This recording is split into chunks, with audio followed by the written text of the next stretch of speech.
నీ నోటి మాటల్లో చాలా శక్తి ఉంటుంది, జాగ్రత్త.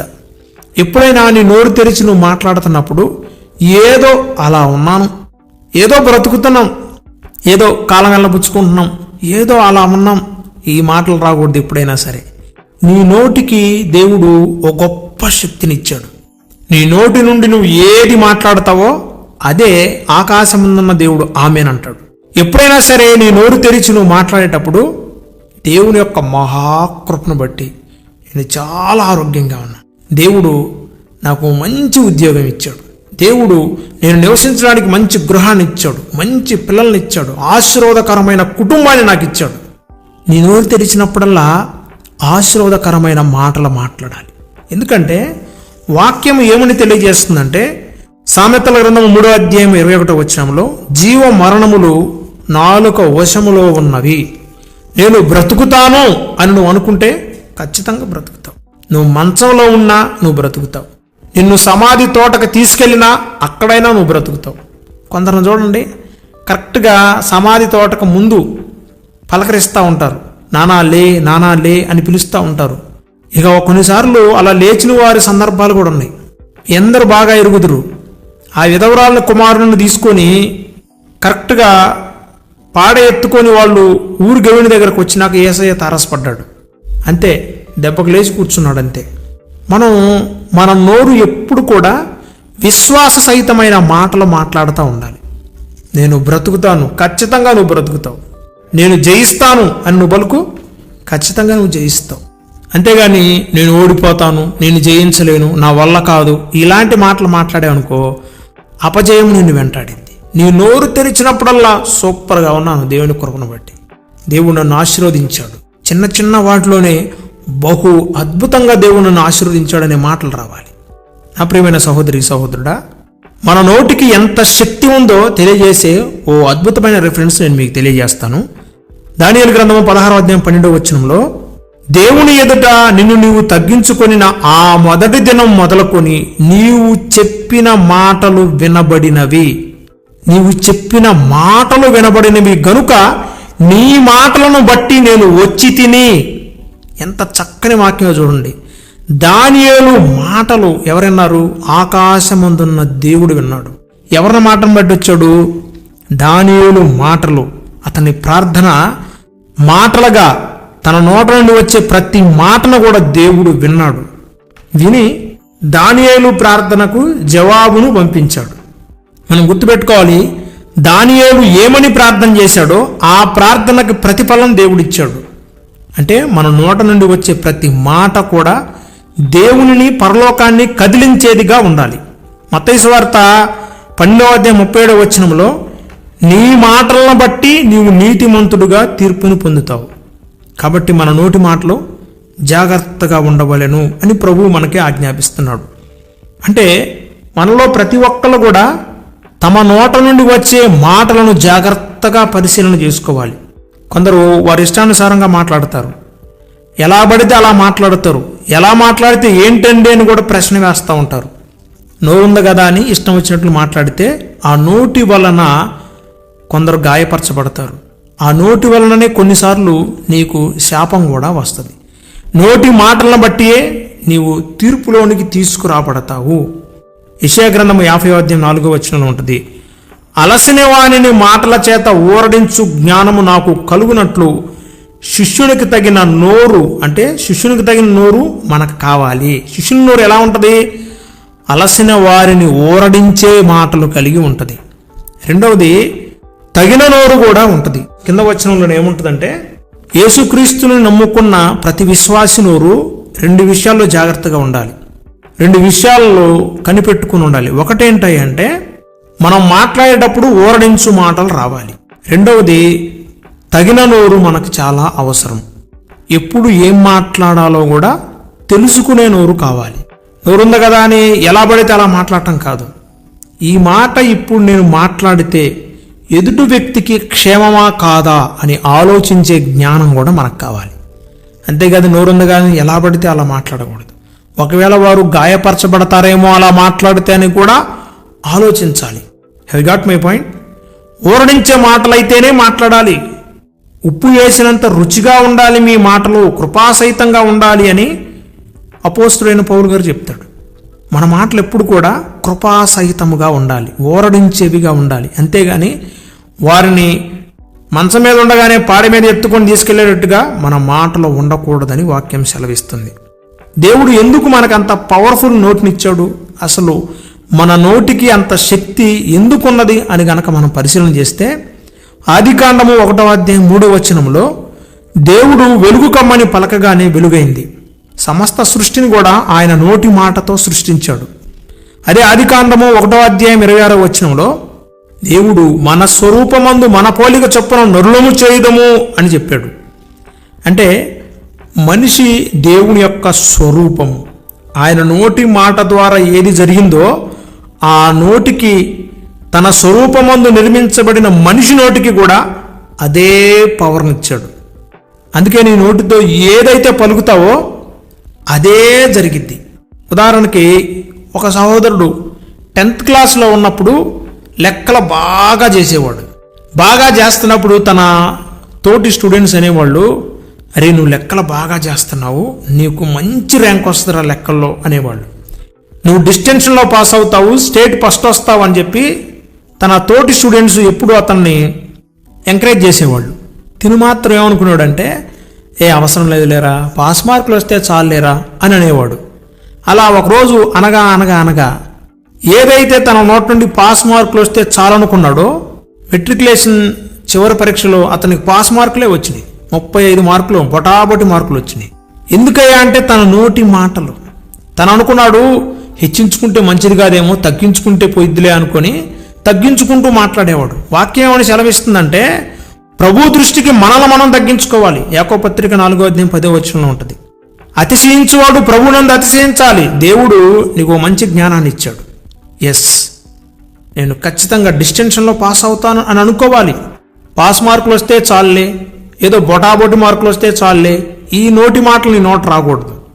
దేవుడు నీకు మంచి జ్ఞానం ఇచ్చాడు, మ్యాథమెటిక్స్ బాగా చేస్తున్నావు అనాలి. ఎస్, నా దేవుడు చేయగలడు, బ్రతుకుంటే ప్రభునందు నేను జయించగలను, ఈ మాటలు మాట్లాడాలి. అంతేగాని పాస్ అయితే చాలులే, ఏదో ఆ ఉద్యోగం వస్తే ఏదో కాలాన్ని ఎల్లబుచ్చుకుంటూ పోతానండి అనే మాటలు మన నోట రాకూడదు. ఎప్పుడు కూడా మన నోట ఎస్, నేను డిస్టింక్షన్లో పాస్ అవుతాను, నేను ఖచ్చితంగా ఆ ఉద్యోగాన్ని సంపాదిస్తాను, ఈ మాటలు రావాలి. అపజయాన్ని కలిగించేవి కాదు, జయాన్ని కలిగించే మాటలు మన నోట ఉండాలి. మనకి సహజంగా ఇంకో ప్రశ్న వస్తుంది, అయితే దేవుడు నోటి మాటకు అంత శక్తినిస్తే మరి నేను అంటే ఎందుకు జరగటం లేదు అనే ప్రశ్న కూడా మనకు వస్తుంది. చిన్న ఉదాహరణ చెప్తాను. ఒకసారి ఒక కొండ ప్రక్కన నివసించే ఒక కుటుంబం, దేవుడంటే మంచి విశ్వాసం కలిగిన కుటుంబం, వాళ్ళు ఒక కొండ పక్కన నివసిస్తూ ఉండేవాళ్ళు. అయితే ఆ కొండ మీద ఓ పెద్ద రాయి ఉంది. ఈ రాయి ఎప్పుడొచ్చి డొర్లి పడిద్దో అన్న భయంకరమైన పరిస్థితుల్లో వాళ్ళు ఉంటూ ఉంటారు. అయితే ఈ కుటుంబం ఒకరోజు ప్రార్థన చేస్తున్నప్పుడు వాళ్ళు అనుకున్నారు, ప్రభువు విశ్వాసంతో పలికితే ఆ కొండను పోయి సముద్రంలో పడిద్దంటే పడిద్ది అన్నాడు కదా, ఆ రాయిని చూసినప్పుడల్లా మనకు భయం వేస్తుంది, ఆ రాయి పోయి సముద్రంలో పడునుగాక అంటే పడిద్ది అన్నాడు కదా, కాబట్టి నేను ప్రార్థన చేస్తున్నాను, యేసు నామమున ఆ రాయి పోయి ఆ సముద్రంలో పడునుగాక. ఇలా ప్రార్థన చేశారు. ప్రార్థన చేసిన తర్వాత ఇక రాత్రి పండుకున్నారు. తెల్లారు లేచి చూసేసరికి ఆ రాయి అక్కడే ఉంది. అప్పుడు భర్త అన్నాడు, నాకు ముందే తెలుసు, ఆ రాయి పడదన్న సంగతి నాకు ముందే తెలుసు అని అన్నాడు. ప్రియమైన సహోదరి సహోదరుడా, మన నోరు ఒకటి ఉచ్చరిస్తూ మన మనసులో ఇంకొకటి పెట్టుకున్నా జరగదు. మనం గుర్తుపెట్టుకోవాల్సింది ఏంటంటే, అతడు ఏదైతే పలికాడో అది హృదయపూర్వకంగా విశ్వసిస్తే కార్యాలు జరుగుతాయి. యోబు గ్రంథము 6వ అధ్యాయం 26వ వచనంలో ఉంటుంది, నిరాశ గలవాని మాటలు గాలి వంటివే కదా అని రాయబడి ఉంటుంది. గాలిలో మేడలు కట్టేవాళ్ళు ఎప్పుడు జీవితంలో సక్సెస్ అవ్వలేరు. ఏంటంటే నిరాశతో మాట్లాడే మాటల వలన కూడా ఒక వ్యక్తి తన జీవితంలో ఏది కూడా సాధించలేడు. ఆశతో ఎస్, ప్రభు నా జీవితంలో కార్యాలు చేస్తాడు అన్న విషయాన్ని మనం ఎప్పుడు కూడా గుర్తుంచుకోవాలి. నేను పాస్ అవుతానంటే పాస్ అవుతాం అంతే. ఇప్పుడు నిరాశ కలిగిన వ్యక్తులతో మీరు స్నేహం చేశారనుకోండి, మీకు నిరాశే వస్తుంది. ఎప్పుడు కూడా నీ స్నేహం ఎలా ఉండాలి తెలుసా? విశ్వాసంగా ఉండాలి. కాలేబు ఎలాంటి విశ్వాసం కలిగి ఉన్నాడు? 40 సంవత్సరాల వయసులో ఎటువంటి బలం కలిగి ఉన్నాడు? 80 సంవత్సరాల వయసులో కూడా అదే బలం. 40 సంవత్సరాల వయసులో ఎటువంటి సాక్ష్యం ఇచ్చాడో మనం జయించగలం. మోషే, నువ్వు భయపడొద్దు. ఇశ్రాయేలు జనాంగమా, మీరు భయపడొద్దు. వారు మనకంటే శూరులు కావచ్చు, వీరులు కావచ్చు, మనకంటే ఎత్తున్న వాళ్ళైనా కావచ్చు. గుర్తుపెట్టుకోండి, మన ప్రభువు మనకి జయాన్ని ఇస్తాడు. అలాంటి విశ్వాసపు మాటలు 40 సంవత్సరాలప్పుడు మాట్లాడాడు. 80 సంవత్సరాల వయసులో యెహోషువ ఎదురు నిలబడి, యెహోషువ, నాకు అప్పుడు ఎలాంటి బలం ఉందో ఇప్పుడు కూడా అదే బలం ఉంది. I can do anything for God. దేవుడు నాకు ఇచ్చిన స్వాస్థ్యాన్ని నేను సంపాదించుకోగలను. నాకు సపరేట్గా స్వాస్థ్యం ఇచ్చాడు, హెబ్రోన్ ఇచ్చాడు. హెబ్రోన్ నాకు స్వాధీనపరచు అన్నాడు. హెబ్రోను ఎప్పుడైతే యెహోషువ చెప్పాడు, వెళ్ళాడు, దేహదారుడ్డులైన అనాకీయులను జయించాడు, హెబ్రోను స్వాధీనపరచుకున్నాడు. అంటే మన నోరు ఎప్పుడు కూడా విజయాన్ని ముందే ఉచ్చరించడం నేర్చుకోవాలి. సాధించక ముందే సాధించాను అని పలుకుతూ ఉండాలి. బలహీనుడు ఎప్పుడు నేను బలవంతుని అంటూ ఉండాలి. కాబట్టి ఎప్పుడు కూడా నిరాశపరులతో స్నేహం చేయొద్దు. వాళ్ళతో గనక మనం స్నేహం చేస్తే వారిలాగానే తయారవుతాం. ప్రియమైన సహోదరి సహోదరుడా, మనం ఎంతో విలువైన వారము. దేవుడు మనకు విలువైన జీవితాన్ని ఇచ్చాడు. ఈ విలువైన జీవితం సక్రమంగా నడవాలంటే మన నోరు ఎప్పుడు కూడా విలువైన మాటలు పలుకుతూ ఉండాలి. నోరు తెరిచి నీ పిల్లల్ని ఆశీర్వదించాలి. తిట్టొద్దు, అరవద్దు, వాళ్ళతో వీళ్ళతో కంపేర్ చేయొద్దు. నువ్వు ఖచ్చితంగా దావీదు అంటూ మహారాజు అవుతావని దీవించు. నీవు ఖచ్చితంగా యేసేపు లాంటి పరిశుద్ధుడు అవుతావని దీవించు. నీవు ఖచ్చితంగా కన్యక మరియ వలె పరిశుద్ధురాలు అవుతావని దీవించు. నువ్వు ఖచ్చితంగా ఎస్తేరు రాణి వలె మహారాణి అవుతావమ్మా అని దీవించు. నువ్వు దెబోరా వలె మహానాయకురాలు అవుతావని దీవించు. అంతేగాని ఇక ఎప్పుడు వాళ్ళతో వీళ్ళతో పోలుస్తూ తిట్టడం, అరవటం, సూటిపోటి మాటలు మాట్లాడటం, నువ్వు నాశనం అయిపోవటం, ఇలాంటి మాటలు మన నోట రాకూడదు. పిల్లలను నోరు తెరచి దీవించాలి. ఎందుకంటే మనం మాట్లాడే ప్రతి మాటను ఆకాశమందున్న దేవుడు వింటున్నాడు, గమనించాలి. రెండవది, 2 లేదా 3 ఉన్నప్పుడు నీ నోటిని కాపాడుకోవాలి, జాగ్రత్తగా ఉండాలి. ప్రసంగి గ్రంథంలో ఉంటుంది ఓ అద్భుతమైన మాట. ప్రసంగి గ్రంథం 5వ అధ్యాయం 6వ వచనంలో, నీ దేహము శిక్షకు లోపరుచునంత పని నీ నోటి వలన జరగనీయకము. దేని వలన మన దేహానికి శిక్ష వస్తుంది? మీరు చెప్పండి, దేని వల్ల కలుగుతుందని భక్తుడు అంటున్నాడు. చదవండి ప్రసంగి గ్రంథము 5వ అధ్యాయం 6వ వచనం. నీ దేహమును శిక్షకు లోపరుచునంత పని నీ నోటి వలన జరగనీయకము. ఇది మొదటిది. అది పొరపాటున జరిగిందని దూత ఎదుట చెప్పకము. నీ మాట వలన దేవునికి కోపము పుట్టించి నీవేలా కష్టమును వ్యర్థపరుచుకునేదవు. చాలామంది చాలా కష్టపడి పనిచేస్తారు. 24 గంటలు 16 గంటలు కష్టపడతారు. కానీ కష్టానికి ఫలితం ఎందుకు రాదు తెలుసా? నోటి మాటలే. ఎందుకు మన కష్టం వ్యర్థమైపోతుందని భక్తుడు అంటున్నాడు అంటే, నోటి మాటల వలననే. నీ మాటల వలన దేవునికి కోపం పుట్టించి నీవేలా నీ కష్టమును వ్యర్థపరుచుకుంటావు. వ్యర్థం ఎక్కడ జరుగుతుందయ్యా అంటే, నోటి మాటలు సరిగ్గా లేకపోవటం వల్ల. ఏదోనండి జీతం అలా నడిచిపోతుందండి, ఏదోనండి ఇంత ఉద్యోగం చేస్తున్నాం కానీ సుఖం లేదండి, ఇలాంటి మాటలు, నిరుత్సాహపరిచే మాటలు, బలహీనపరిచే మాటలు. దేవుడు నీకు మంచి ఆరోగ్యాన్ని ఇచ్చి, ఆయుష్నిచ్చి, ఉద్యోగాన్ని ఇచ్చి, మంచి కాళ్ళు, చేతులు, ముక్కు, నోరు, చెవి, కన్ను అన్నీ ఇస్తే సంతృప్తి పడకుండా, దేవునికి కోపం పుట్టించే మాటలు ఇవన్నీ. సంతృప్తి పడకుండా ఏమంటాము? ఏదో అండి కాలం వెళ్ళబుచ్చుతున్నాం. దేవునికి కోపం రాదా? కోపం వస్తా రాదా? ఇలాంటి మాటలు మాట్లాడితే కోపం రాదండి? ఆయన స్వరూపాన్ని ఇచ్చి, ఆయన కృపనిచ్చి, ఆయన రక్షణనిచ్చి, ఆయన కుమారుణ్ణే నీ కొరకు బలియాగంగా ఇచ్చి ఇన్ని చేసినా నువ్వేమంటావు తెలుసా? ఏదో బ్రదర్, ఏదో ప్రభు నమ్ముకున్న నాకు కూడా ఏం పెద్ద ఉపయోగం లేదు బ్రదర్, ఏదో నడుస్తుంది అంటే నడుస్తుంది, ఇంతకుముందే కొంచెం బాగున్నట్లు అనిపిస్తుంది బ్రదర్, ఇప్పుడే ఏందో ప్రభు నమ్ముకున్న కాడ నుంచి కష్టాలు, శ్రమలు వస్తున్నాయి అని బలుకుతూ ఉంటాం. ఆకాశమందున్న దేవుడు వింటాడు. కోపం ఎందుకు వస్తుందంట ఆయనకి? మన నోటి మాటల వలన ఆయన కోపం వస్తుంది. నీ మాటల వలన దేవునికి కోపం పుట్టించి నీవేలా నీ కష్టమును వ్యర్థం చేసుకుంటావు. దేవునికి మన నోటి మాటలను బట్టి కోపం వస్తుందండి. అందుకే మనం జాగ్రత్తగా ఉండాలి. రెండవది, మన దేహానికి కూడా శిక్ష కలుగుతుంది దీని వలన. నోటి మాటలను బట్టి రెచ్చగొట్టే మాటలు మాట్లాడేవనుకో, ఎదుటోడు ఊరుకుంటాడా? చెంప చెల్లు అనిపిస్తాడు. నోటి మాటలను బట్టి మనకి ఏం కలుగుతుందట? నష్టం కలుగుతుంది, శిక్ష వస్తుంది. కాబట్టి నా ప్రియమైన సహోదరి సహోదరుడా, నువ్వు నేర్చుకోవాల్సింది ఏంటంటే నోటిని భద్రం చేసుకోవాలి. నోటిని నాలుకను కాపాడుకునేవాడు రక్షించబడతాడు. అందుకే మన నోరు ఎప్పుడు కూడా నీ దేహము శిక్షకు లోపరుచున్నంత పని నీ నోటి వలన కలగనీయకుండా జాగ్రత్తగా పడాలి. 2, దేవునికి కోపం పుట్టించే మాటలు నువ్వు మాట్లాడకూడదు. అలా మాట్లాడితే నష్టం, నీ కష్టం వ్యర్థమైపోయింది. కాబట్టి పొరపాటును కూడా నోరు జారి మాట్లాడానయ్యా అని నువ్వు అనరాదు. ఎందుకంటే ఇక్కడ రాయబడిన మాట, అది పొరపాటు చేత జరిగినని దూత ఎదుట చెప్పకమో, ఇది ఆజ్ఞ. జాగ్రత్తగా నోటిని కాపాడుకోవాలి. పొరపాటున జరిగిపోయింది, పొరపాటున అన్నాను, ఎలా కాదు. మాట్లాడేటప్పుడు, నోరు తెరిచి మాట్లాడేటప్పుడు జాగ్రత్తగా మాట్లాడాలి. ఈ మాట మాట్లాడితే ఏం జరుగుతుందో అంచనా వేసుకొని ఆచి తూచి మాట్లాడాలి. తూకం వేసినట్టుగా మాట్లాడాలి. కొంతమంది మాట్లాడుతుంటే అంటారు, ఏంట్రా ప్రతి మాట తూకం వేసినట్టుగా మాట్లాడుతున్నావు అని అంటారు. అవును, మన ప్రతి మాట తూకంలో పెట్టినట్టుగా ఉండాలి. సరిపోల్చబడి ఉందా లేదా అని తెలుసుకొని మనం మాట్లాడాలి. అప్పుడు మాట్లాడితే అవి మనకు ఆశీర్వాదాన్ని తీసుకొస్తాయి. ఆకాశం ముందున్న దేవుడు నీ మాట అవునంటే అవును అని అంటాడు, నువ్వు కాదంటే కాదు అంటాడు. అంతే. నీ మాట అవునంటే అవును, ఎస్, కాదంటే కాదన్నట్లుగానే చేస్తాడు దేవుడు.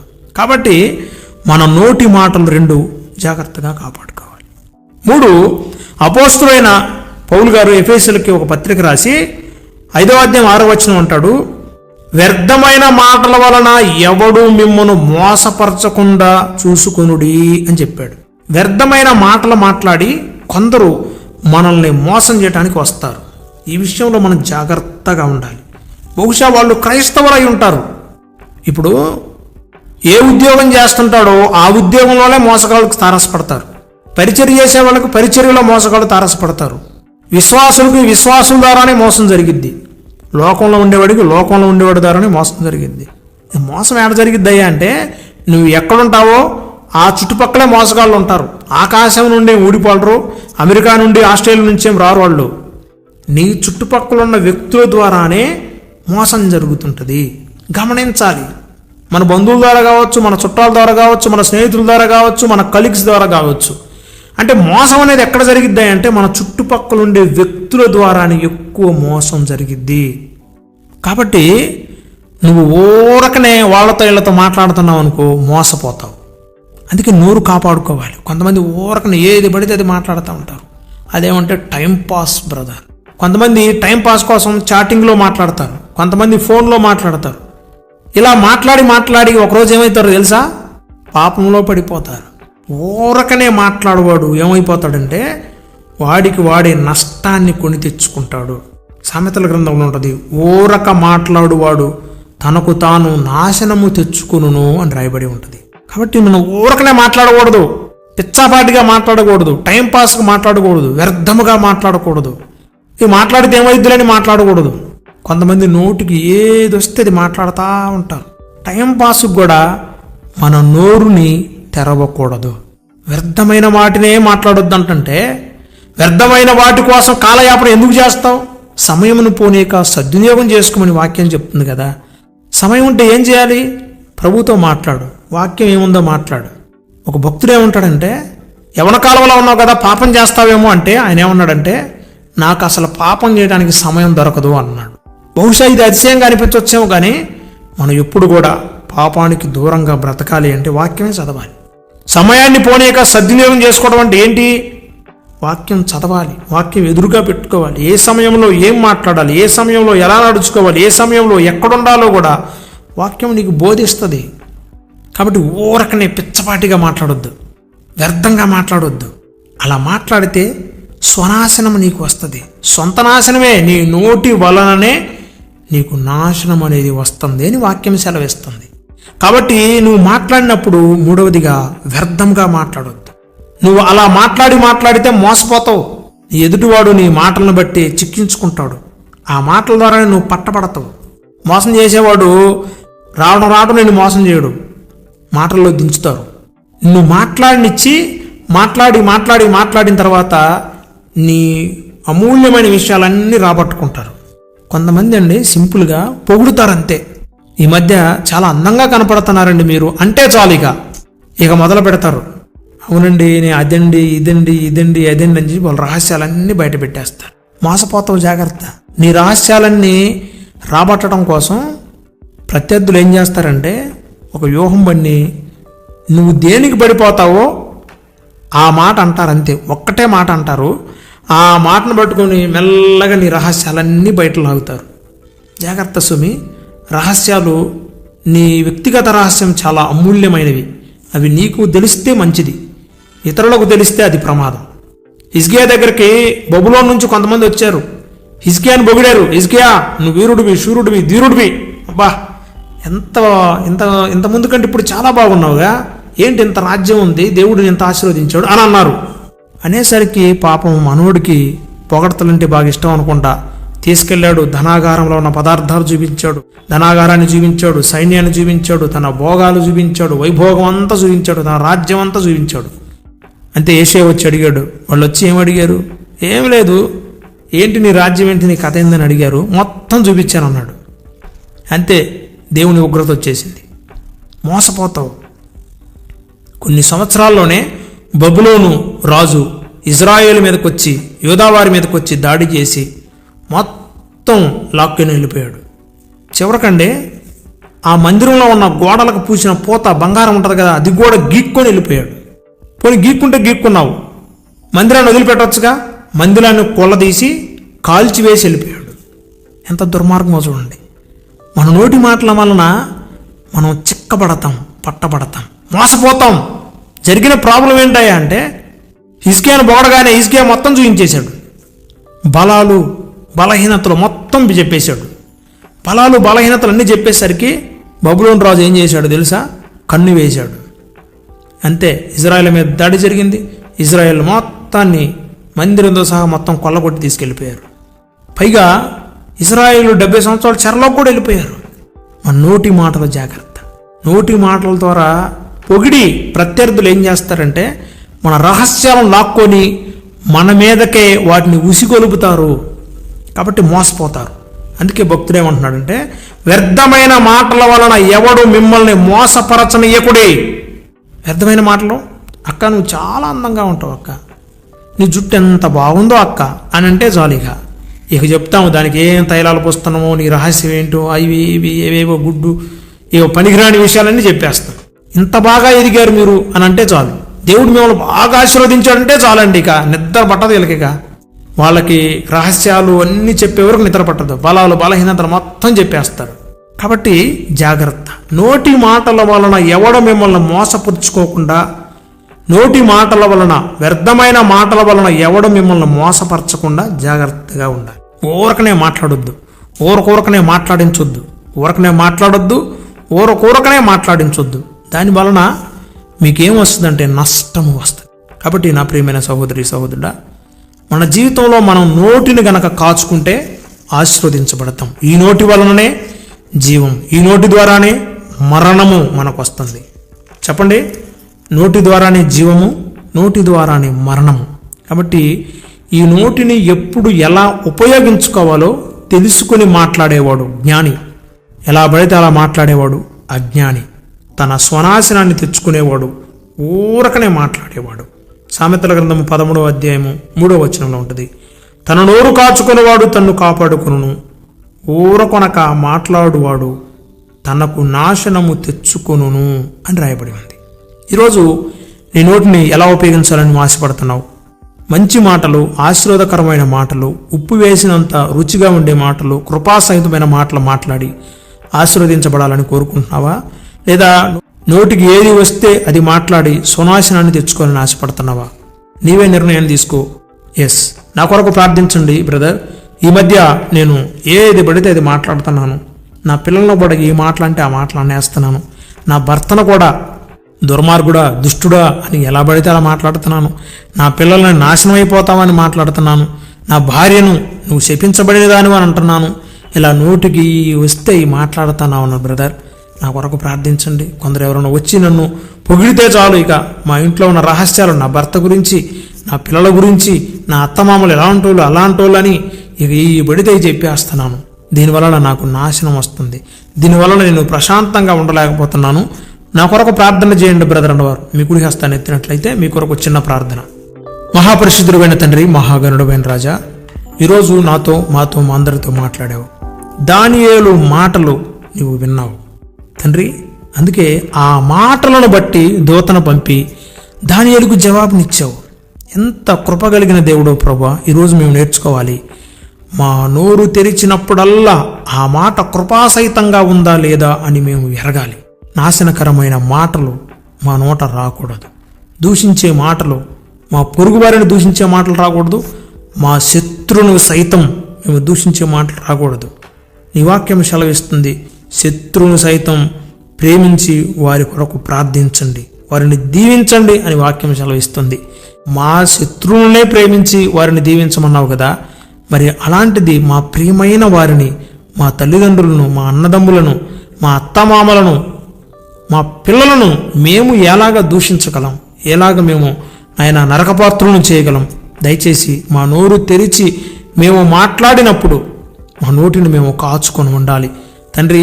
మేము చేయగలము, మేము చూడగలము, నీ రాజ్య వ్యాప్తులు మేము పాలిభాగస్థులము అవగలము అన్న మాటలు మాకు ఆశీర్వదకరముగా మారునుగాక. నిన్ను జయించగలను, నేను జీవించగలను అనే మాటలు నీ కొరకు మమ్మల్ని బ్రతికించునుగాక. మా నోరు తెరిచి మేము మాట్లాడే ప్రతి మాట మాకు జీవాన్ని ఇచ్చునుగాక.